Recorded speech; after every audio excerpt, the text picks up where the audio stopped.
Caballeros medievales. Episodio 1.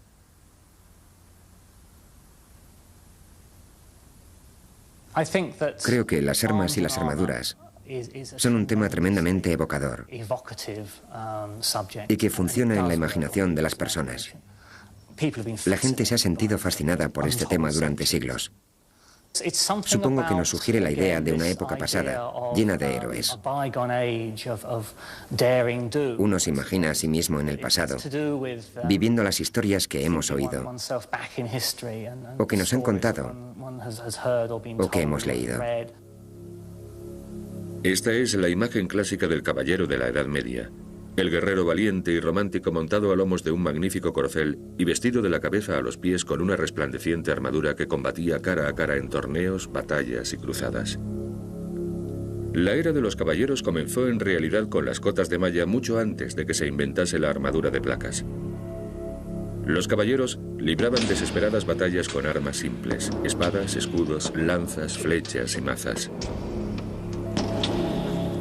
Esta es la historia completa de los caballeros, desde sus primeros comienzos, pasando por la cima de su poder, hasta su decadencia y el mero recuerdo de su legado en la actualidad.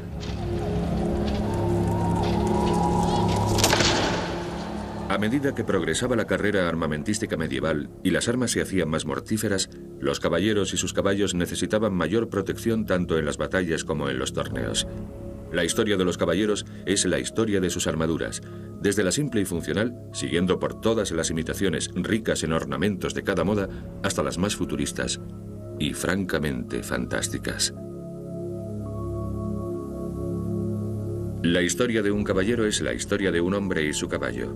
Sin habilidades para montar o de equitación, nadie podía llegar a ser caballero. La historia de un caballero es la historia del honor, y el honor solo era concedido a aquellos que demostraban sus habilidades con un caballo en el campo de batalla y en los torneos.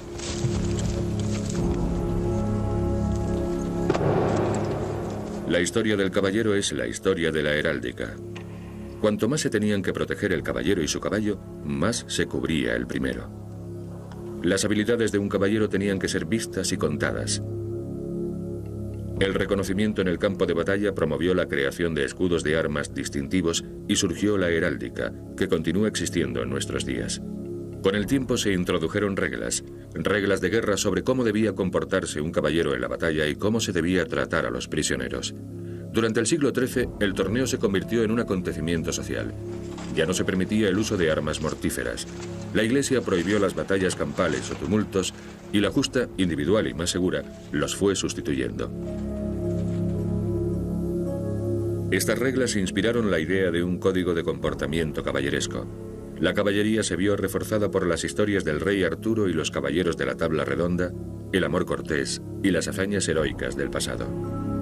Las vidas de los caballeros giraban en torno a los castillos, y a medida que las armaduras y las armas mejoraban su eficacia, también mejoró el diseño de estos. Los castillos se construían para resistir los asedios, se introdujeron torres del homenaje de piedra y se añadieron defensas exteriores. La vida de un caballero no era la de los libros o las películas. La guerra no era una lucha constante en la época medieval. Los caballeros no corrían al campo de batalla si podían evitarlo. La guerra consistía en acampar fuera de los castillos para conseguir el bloqueo y la rendición.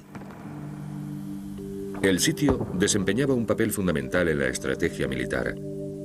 Los estados de sitio eran mucho más habituales que las batallas campales. Durante la Alta Edad Media, la catapulta fue un instrumento muy utilizado. Cuando la diplomacia fallaba, la catapulta entraba en acción. Las cabezas cercenadas de los soldados enemigos se lanzaban sobre los muros para desmoralizar a los defensores del castillo. Al final se tomaba el castillo y se pasaba a cuchillo a sus habitantes. Se cometían actos de una brutalidad indescriptible en nombre de la caballería y de la civilización cristiana. Sobre todo durante la época de las cruzadas, cuando los infieles, los no cristianos, eran considerados seres infrahumanos. Fue una época de enormes atrocidades. La vida de un caballero no era la de un aristócrata. No era todo gloria y romances. Los caballeros de la Edad Media eran empleados, eso fue así en la Alta Edad Media. Los caballeros, al menos los profesionales, eran hombres que vivían de la bondad de un hombre más noble. No existían los contratos y tenían que llevar un tipo de vida bastante inestable. La época de los caballeros duró al menos 500 años. Cuando pensamos en los caballeros con sus armaduras resplandecientes, en realidad estamos imaginando los caballeros del final y no de los comienzos de esta época. Los primeros caballeros, los que lucharon en la batalla de Hastings en 1066, no llevaban armaduras de placas.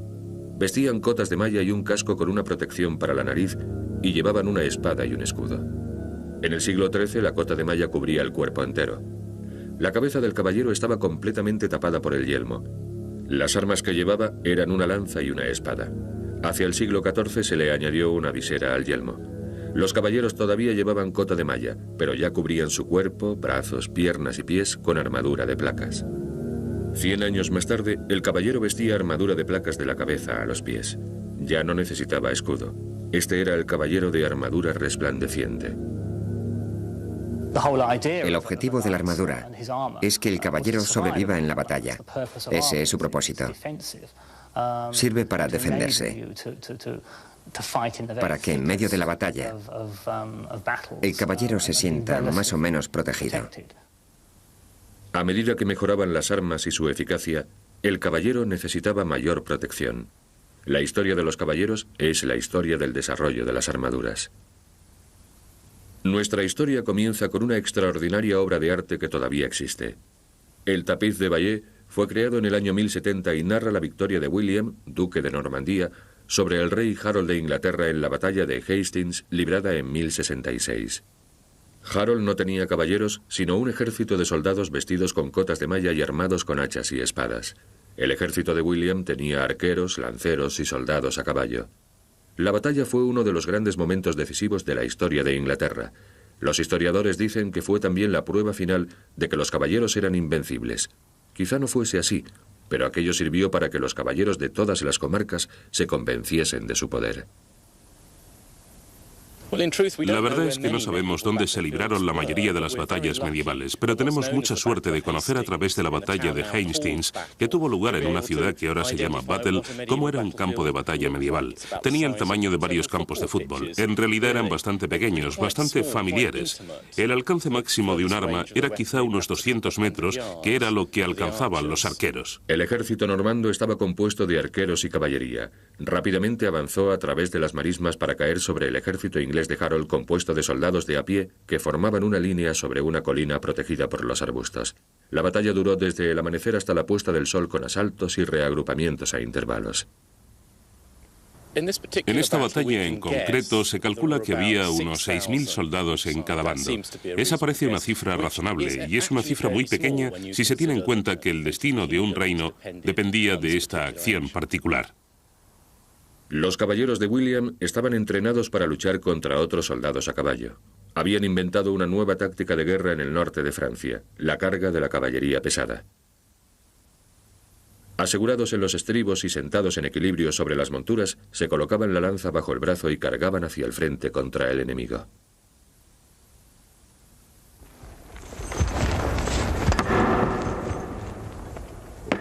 El uso de esta técnica de la lanza acostada iba a afectar la estrategia de la caballería durante los siglos venideros.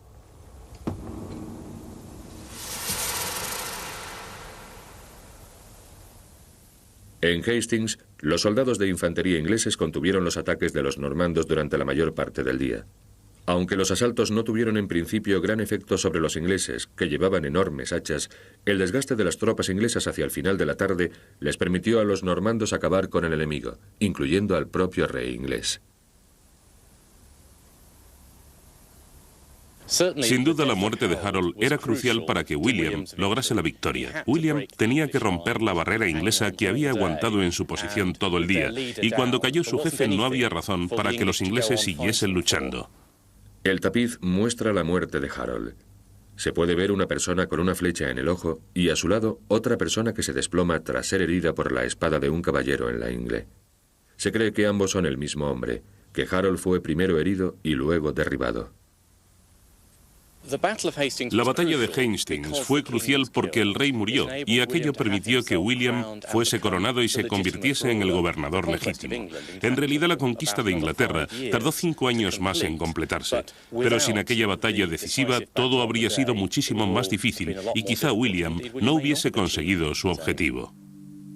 La batalla de Hastings del año 1066 es el comienzo de nuestra historia, la edad de los caballeros.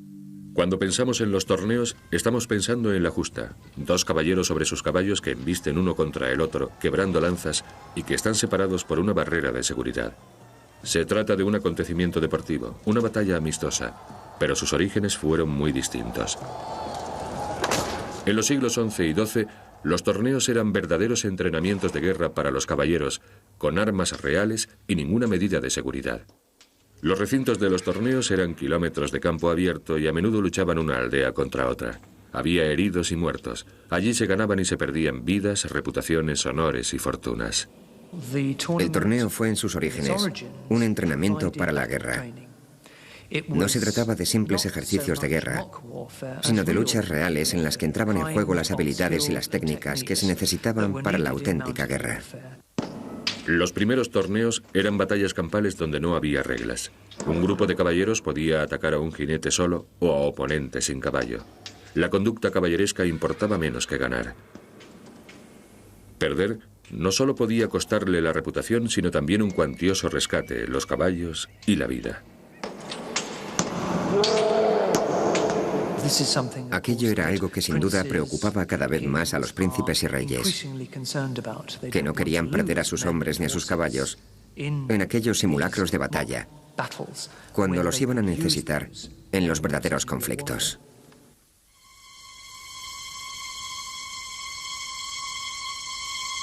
A comienzos del siglo XIII se hicieron numerosas tentativas para poner control sobre los torneos. La Iglesia intentó prohibirlos y se negó a dar un enterramiento cristiano a quien muriese en el campo de batalla. A pesar del aumento de la tasa de mortalidad y de las heridas, los caballeros continuaron combatiendo. Viajaban a Francia con el fin de poder practicar su deporte. El rey Ricardo I de Inglaterra intentó en 1194 enfrentarse a la realidad.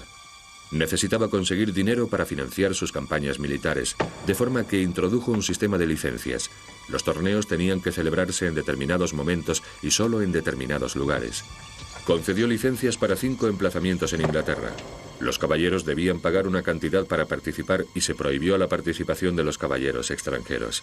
Poco a poco se fueron introduciendo medidas de seguridad. La batalla campal fue finalmente sustituida por el combate individual, que más tarde se convertiría en la justa, y durante el siglo XIII se introdujeron armas de paz o cortesía específicamente diseñadas para los torneos.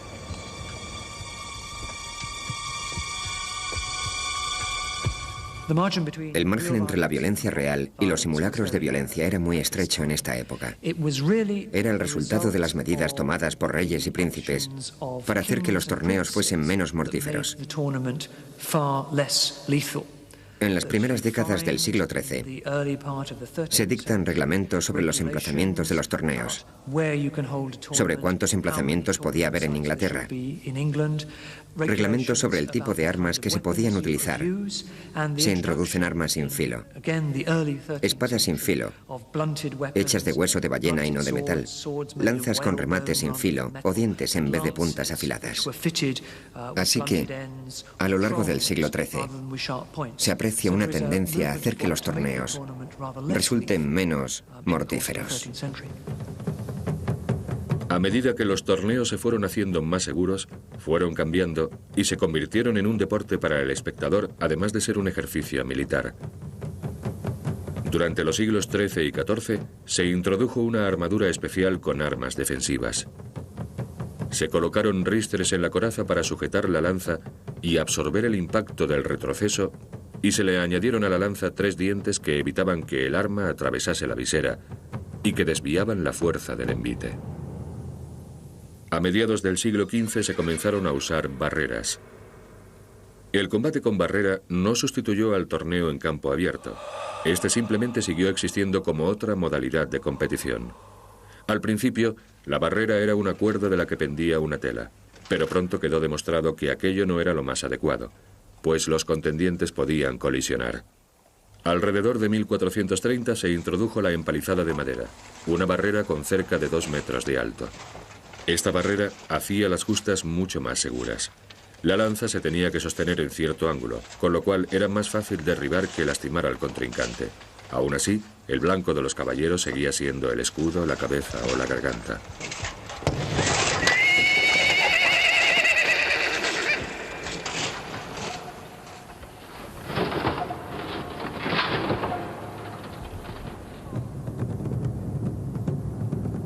Durante los siglos XIII y XIV aumentaron el espectáculo y la puesta en escena. Los caballeros representaban las batallas del rey Arturo. Se levantaron bellas tribunas decoradas con los escudos de armas de los concursantes para los espectadores. Las armaduras también ganaron en ornamentos y se diseñaban específicamente para los torneos, de forma que protegían el lado expuesto a la lanza del contrincante. La armadura de los torneos pesaba el doble que la armadura de guerra. Su diseño buscaba la seguridad y la elegancia. En la armadura del siglo XVI, el yelmo estaba unido a la coraza para evitar que saliese disparado por el impacto. La coraza también llevaba atornillados unos escudos especiales para desviar las lanzas. Las monturas de los caballos también cambiaron. Las monturas de los torneos estaban diseñadas para que el caballero no se hiciese daño al caer del caballo, justo al contrario que las monturas de guerra, donde una caída podía ser causa de muerte. El caballero estaba firmemente sujeto a su silla. Los diseños se fueron refinando cada vez más. En Alemania se llegó a inventar una coraza que incorporaba un mecanismo que hacía que el peto se separase y desprendiese fragmentos arrojadizos que distraían al contrincante.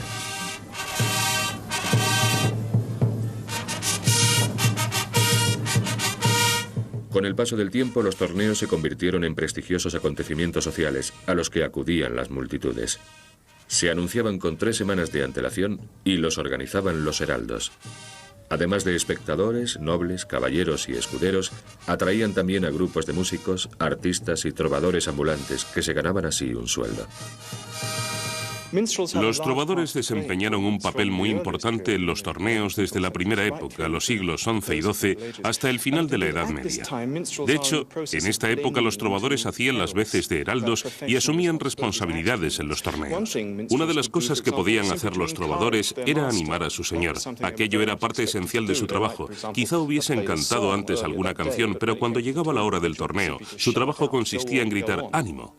El torneo dio origen a la profesión de heraldo. Los nobles se tenían que asegurar de que el encuentro estaba bien organizado y que se cumplían las reglas de la competición. La mayor parte de la música que escuchaban los caballeros era interpretada por trovadores profesionales, gente que vivía de cantar o tocar un instrumento. Estas personas eran muy importantes para un caballero, porque si éste le daba mucho dinero a un trovador, lo agasajaba con pieles, monedas y quizá hasta un caballo, se suponía que el trovador al llegar a otra corte hablaría de lo generoso que había sido aquel señor. De forma que los caballeros utilizaban a los trovadores como un medio para hacerse publicidad. Y por otro lado, a los trovadores sin duda les interesaba llegar a otra corte y decir: vengo del castillo de Altofort y me han entregado 40.000 florines, porque entonces el caballero pensaba: será mejor que le dé 45.000 si quiero que me alabe tanto como él. De esta forma, los trovadores y la música tenían su papel en un tipo de economía del honor, más bien publicidad del honor, pues digamos que se podía comprar una buena reputación. Los torneos se convirtieron en espectáculos, acontecimientos sociales grandiosos coronados por procesiones y banquetes nocturnos. Las damas observaban y daban ánimo a sus caballeros favoritos entregándoles un pañuelo o un pedazo de tela para que lo llevasen en el yelmo. El torneo tenía una importante dimensión social en esta época. La primera aparición de las damas como espectadoras data de finales del siglo XII.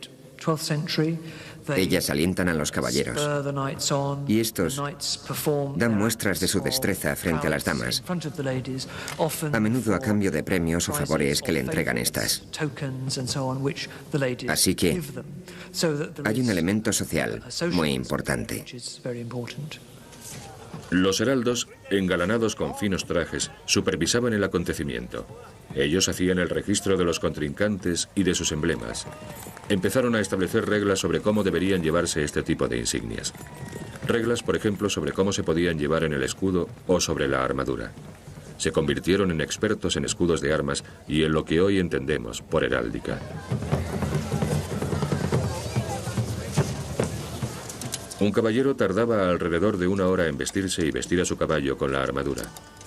Lo vestía su escudero, un chico que se preparaba así para ser caballero. Bajo la coraza, el caballero llevaba una túnica enguatada y forrada de raso. Además de unos pantalones fuertes, se colocaba unas tiras de tela alrededor de las rodillas para evitar el roce de la armadura. El caballo también llevaba la armadura y un recubrimiento especial para las orejas que le proporcionaba una mayor protección. Al igual que el jinete iba vestido con tela de raso desde la crin a la cola.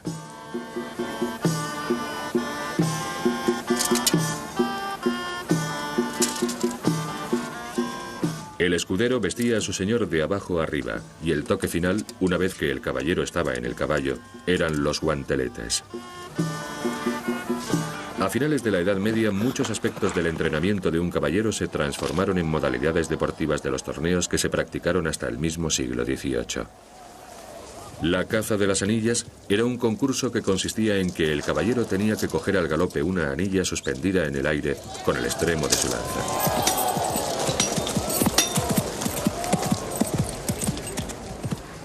El lanceo del estafermo, utilizado en años anteriores para entrenar a los caballeros en velocidad, agilidad y en el manejo del caballo, también se convirtió en modalidad deportiva. Originariamente consistía en un poste con un brazo giratorio en la parte más alta. A un lado del brazo se colocaba un escudo y al otro una pesa suspendida. Cuando el escudo era golpeado, la pesa daba una vuelta y el que no fuese lo suficientemente rápido recibía un fuerte golpe en la espalda. Los torneos sobrevivieron a la edad militar del guerrero a caballo y continuaron en Europa hasta el siglo XVIII. Aún hoy, la época dorada de los torneos medievales es a menudo recreada en el Festival de Landshut, en el sur de Alemania. Pero debe recordarse que desde el siglo XI hasta el XV, el torneo formó parte integral de la vida diaria de los caballeros, ya fuese a riesgo de morir o de ganar la gloria.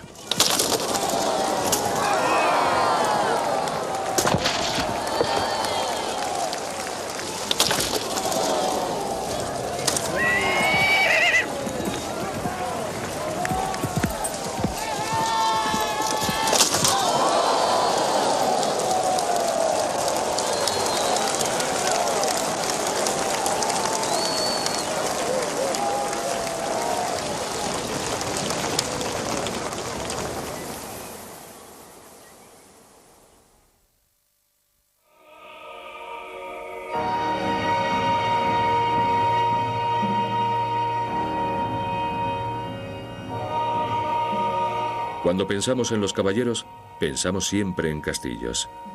Y no es la nuestra una visión romántica ni equivocada.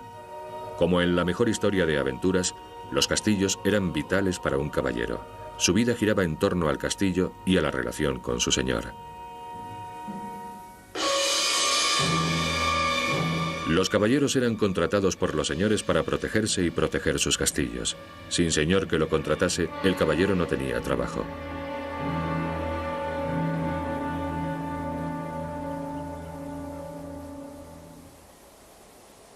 A lo largo del siglo XI, los señores de cada comarca construían sus castillos, protegían su zona y luchaban contra sus rivales. Como recompensa a su lealtad, los señores les concedían tierras a algunos de los caballeros que luchaban para ellos. Todo consistía en una cadena de lealtades. Los caballeros lo eran a sus señores y los señores al rey. Si se rompía la cadena, el caballero podía perder su tierra. Para el caballero la lealtad era, por lo tanto, con independencia de a quién se la prestase, una cuestión vital, tan vital como el castillo para su señor. Para que un señor se sintiese seguro, tenía que estarlo las 24 horas del día. Y eso quería decir que necesitaba un castillo. Una vez en su castillo nadie podía atacarlo, pero él sí podía atacar a los demás.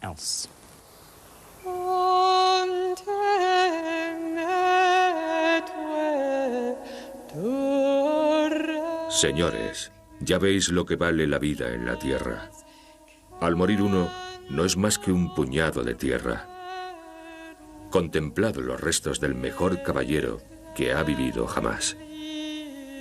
En su elogio, el arzobispo de Canterbury describió a William Marshall como el mejor caballero que vivió jamás. Marshall nació en 1145. No era un hombre rico, pero cuando murió, en 1219, era considerado un gran luchador de torneos y un caballero cuya lealtad a su señor y al rey le habían reportado grandes recompensas. En la cumbre de su carrera, William Marshall fue regente durante 2 años del rey Enrique III, todavía niño. La carrera de Marshall como caballero comenzó en 1160, cuando con 13 años fue enviado a Tancarville, en Francia, para recibir formación militar. El señor de Tancarville, William, chambelán de Normandía, contrataba a muchos caballeros y él mismo se consideraba un gran guerrero, un gran aficionado a los torneos y gran amigo de otros caballeros.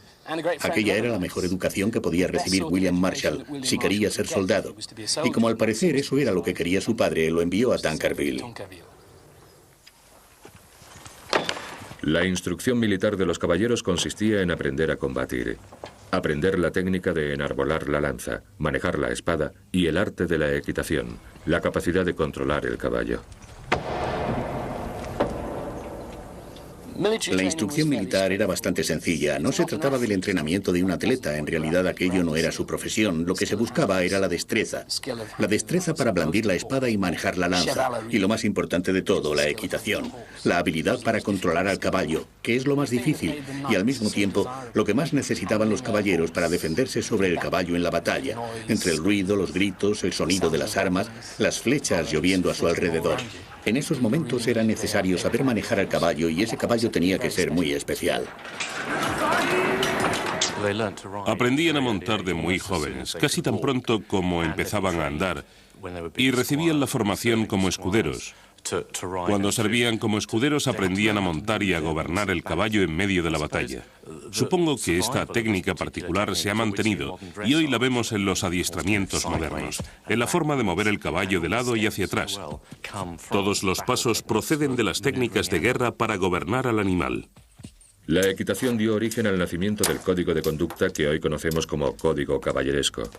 El código caballeresco significaba honor, y este solo era concedido a aquellos que demostraban sus habilidades en el campo de batalla y en los torneos.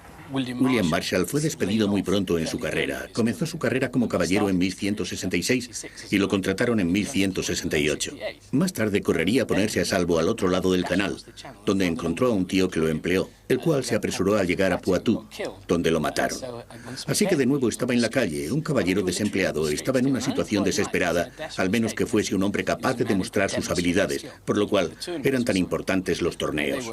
Los torneos no eran solo un juego militar, sino un mercado donde uno podía demostrarle sus habilidades a sus potenciales empleadores.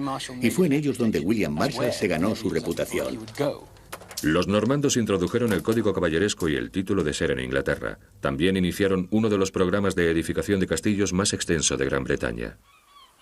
En el año 1066, William el Conquistador cruzó el mar y conquistó en una sola campaña el reino de Inglaterra. Lo consiguió gracias a que Inglaterra estaba unida bajo los reyes sajones. Por el contrario, Gales no lo estaba. Estaba fragmentada y suponía una amenaza para el reino recién conquistado de Inglaterra. Así que lo que hizo el rey fue colocar a algunos de sus guerreros más fuertes y poderosos en las fronteras con Gales, en lo que él denominó la Marx, o zona fronteriza, un lugar que todavía hoy se conoce como Marxis. En 1189, William Marshall fue recompensado por su lealtad al rey. Se le permitió casarse en el condado de Pembroke y de esta forma adquirió el gran castillo de Chepstow, en el sur de Gales. La doncella de Chepstow, la última persona con vida del linaje Clare, se casó con un hombre que se iba a convertir en quizá uno de los caballeros más famosos de Gran Bretaña, William Marshall.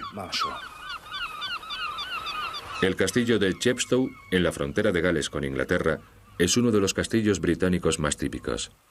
Fue construido en 10 años a partir del año 1066. Con su matrimonio con Isabela, William Marshall se convirtió en un gran magnate. Cuando Marshall consiguió lograr su ambición, la ambición de su vida, que era casarse con la mujer adecuada y asegurarse su herencia, de repente en 1189 cambió su vida. Antes de 1189 era un hombre de corte, un soldado reconocido, un caballero. Pero después de 1189 se transformó en otra persona. Era un magnate, un empresario, un hombre con grandes responsabilidades. En cierto modo, este castillo es un símbolo de ese poder. Ahora, William Marshall tenía que defender el poder recién adquirido. En una peregrinación a Constantinopla y a la Tierra Santa, descubrió una nueva clase de castillo, más difícil de invadir que Chepstow. William Marshall es uno de los innovadores de castillos más importantes de comienzos del siglo XIII. En toda Gran Bretaña, a lo largo del siglo XII, casi todas las torres eran rectangulares.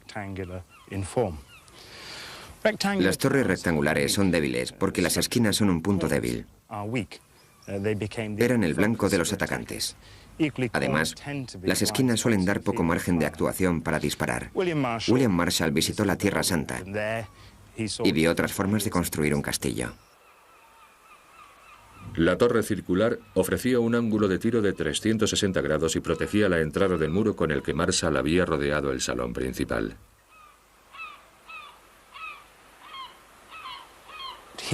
Aquí vemos ejecutada una de las grandes innovaciones en los castillos de comienzos del siglo XIII.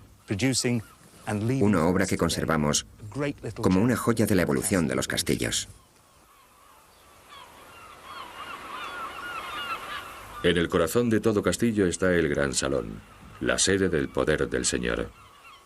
El salón era la habitación principal, donde vivía todo el personal del castillo. Los sirvientes, escuderos, caballeros y toda la escala hasta los nobles comían, vivían y dormían en el salón central.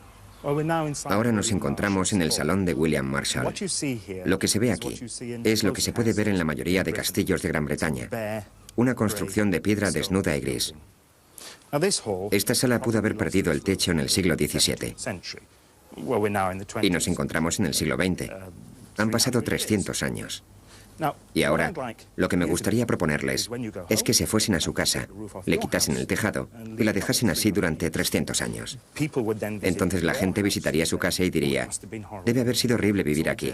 Todo está sucio, oscuro, húmedo y hay corrientes por todas partes. Pero los castillos no eran así. Los castillos eran la máxima expresión de riqueza y poder del mundo medieval y tenían un aspecto maravilloso. El Señor quería mostrarle al resto del mundo que era el Señor. Si miran al fondo de esta habitación, podrán ver una arcada ciega, 4 magníficos arcos de medio punto. Pero miren hacia arriba y verán claramente la arcilla rojiza, con tonos crema, haciendo rombos. La arcilla que están contemplando tiene más de 900 años. Es la arcilla original de estos muros. Y si sobrevive ahí, es solo porque está protegida por esos arcos. Pues bien, cada centímetro cuadrado de esta habitación estaba decorada con arcilla y pintura. Tendríamos que imaginarnos el cuarto como el de este dibujo y no como una ruina.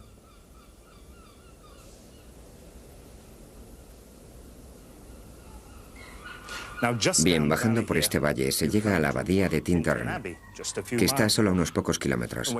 En la abadía de Tintern hay un gran ventanal que mira al oeste. Acompañen a alguien hasta allí y pregúntenle, ¿había cristal en esta ventana? Y dirá, por supuesto, seguro que había una de esas bonitas vidrieras policromadas.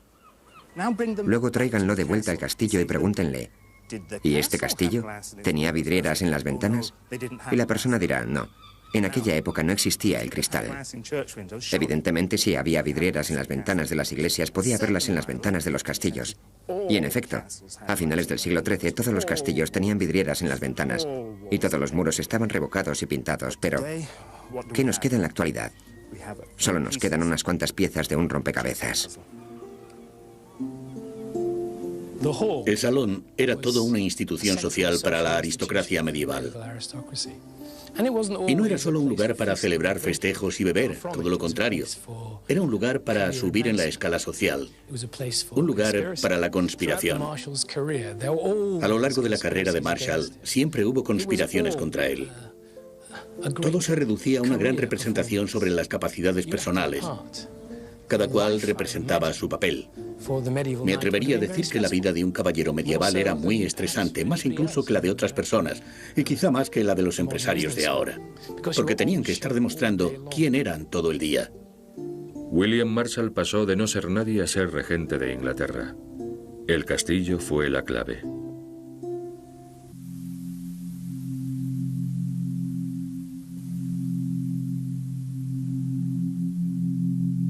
El rey Arturo y los caballeros de la Tabla Redonda han llenado las páginas de la literatura histórica de todo el mundo. Arturo, los caballeros, Ginebra, Lancelot, Merlín, Camelot y Excalibur todavía ejercen la misma fascinación hoy que en la Edad Media.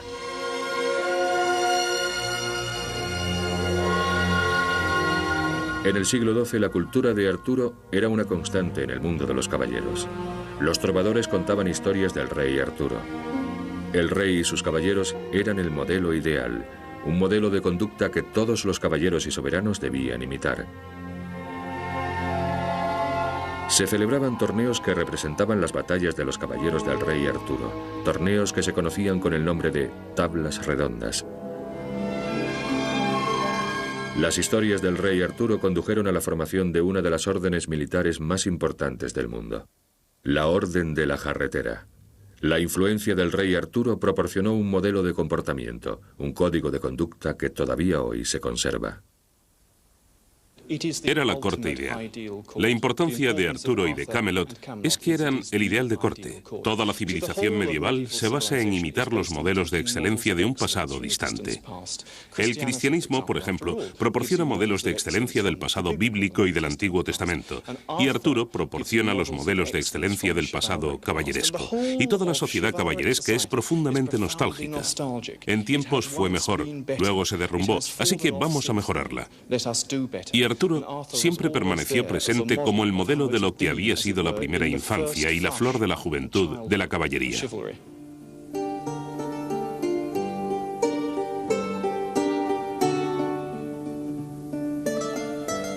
En los siglos XV y XVI, todavía seguían siendo populares los torneos que representaban las batallas del rey Arturo y las historias de la Tabla Redonda. Los torneos evocaban deliberadamente esta época dorada de la caballería, que probablemente nunca existió, y que no obstante se convirtió en una fuente tal de ideas y conductas caballerescas que se mantuvo viva a lo largo de los siglos, incluso hasta nuestros días. Los historiadores creen que existió un verdadero Arturo. Se trataba de un jefe militar de los bretones romanos y vivió hacia el final del siglo V. Las historias de sus grandes hazañas se repitieron y permanecieron en la memoria de aquellos que las escucharon.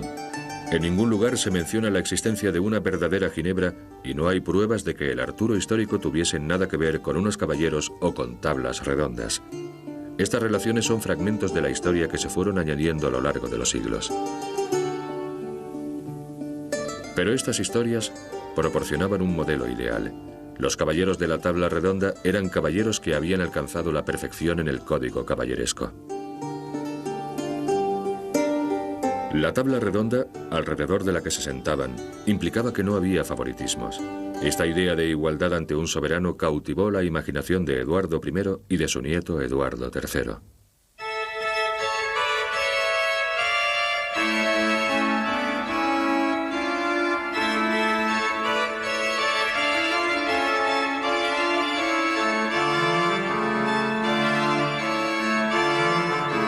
Eduardo III fundó entonces una orden caballeresca según el modelo de la Tabla Redonda de Arturo. El juramento original de la Orden de la Jarretera todavía se utiliza hoy. Por la gracia que se te concede de pertenecer a esta honorable compañía, la nobilísima Orden de la Jarretera, Debes prometer y jurar por los santos evangelios tocados con tus manos, que ya sea deliberadamente o no, no incumplirás ninguno de los estatutos de la mencionada orden o ningún artículo contenido en ellos. Todo lo cual es aplicable y no repugna a las leyes de Dios Todopoderoso y a las leyes de su reino, el cual te pertenece y al que perteneces. Que Dios te ayude y te guíe con su palabra.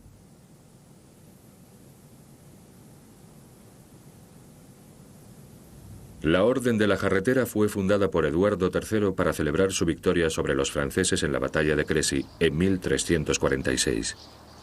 Emplazada en el castillo de Windsor, la orden más antigua del mundo de la época de la caballería toma su nombre de la jarretera, una pieza de la armadura del caballero del siglo XIV. La orden sigue utilizando su lema original en francés, «On y soit qui mal y pense», que se avergüence el que mal piense. La jarretera era una pequeña liga de cuero con una hebilla que se podía abrochar formando un círculo, a imagen de la tabla redonda de Arturo. Eduardo III nació en el castillo de Windsor y por lo tanto aquí es donde quería crear la Orden de Caballeros. En este castillo histórico donde habían vivido todos los soberanos desde William el Conquistador.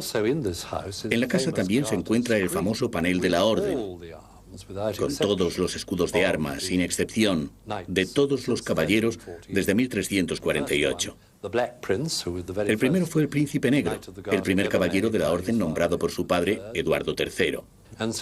Y a continuación, todos los blasones y nombres de muchas familias famosas, como los Howard.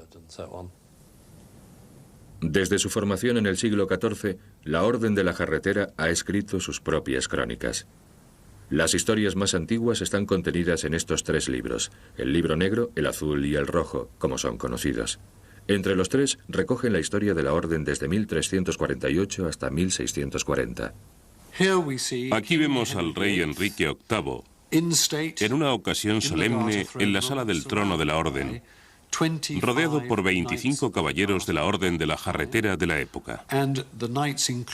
Entre los caballeros hay 4 extranjeros, que eran los monarcas de otros países, cada uno sosteniendo un orbe y un cetro. En estas páginas se puede ver a los caballeros de la Orden de la Jarretera en procesión a la capilla el día de San Jorge, el 23 de abril. Aquí está el rey. Delante de él caminan una persona que porta la espada real y los caballeros de la Orden. En la parte superior de la derecha se ve la cabeza de la procesión que está llegando a la capilla. Y al otro lado están los canónigos de Windsor.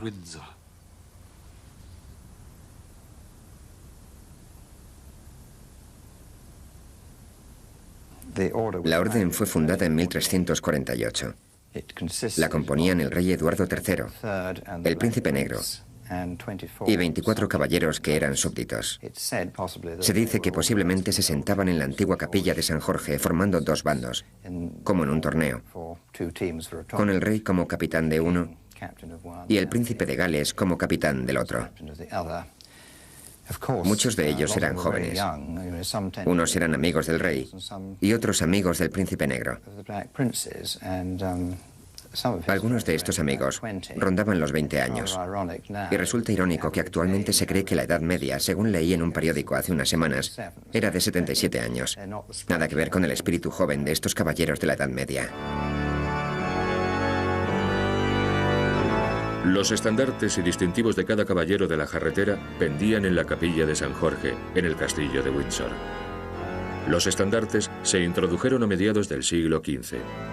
Al principio, los distintivos del caballero eran solo el yelmo, el manto, la espada y la cimera, y todos se colocaban sobre el sitial de cada caballero. Esta es la cimera del yelmo, un elemento distintivo que utilizaban los caballeros en los torneos para reconocerse entre ellos. El yelmo se colocaba sobre una cabeza labrada en madera y se cubría con la bufanda que utilizaban los caballeros tradicionalmente para protegerse el cuello del sol. Finalmente, está la espada, el símbolo de la caballería.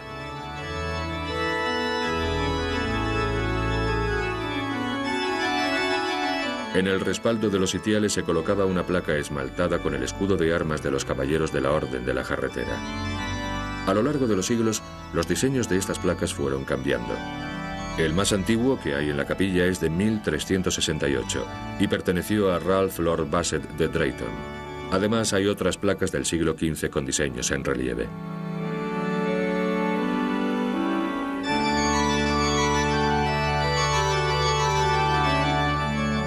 Desde entonces, estas placas han sido rectangulares y portan el nombre de personajes ilustres del pasado reciente y remoto de Gran Bretaña.